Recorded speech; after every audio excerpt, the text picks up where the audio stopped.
ఇంతగానం కష్టపడతాను సర్లే ఏం మాట్లాడక. చెరువేనబ్బా ఇది, అక్కడ కట్ట కనిపిస్తలేదా? పొలాలు ఉండే మన పోగా చూడలేమా, పొలాలు ఉంటే ఏంటంటే పోతాం తోవలేదు వాటర్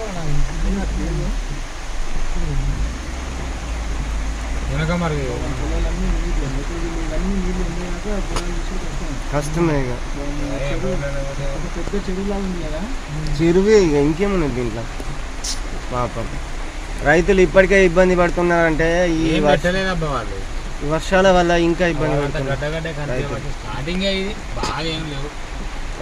ఇంకా పెరిగితే మరి రోడ్డు పైన వస్తాయి వాటర్.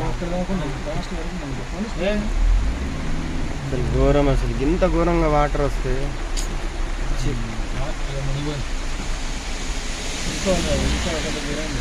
ఎందుకు మరి ఇట్లా చూసుకుని వెళ్ళిపోరన్న. ఇప్పుడు కాదన్న, ఇప్పుడే తీయన్న. ముందుకు పోతుంటే బాగా పోతుంటే ఫాస్ట్గా పోతుంటే భలే అనిపిస్తుంది.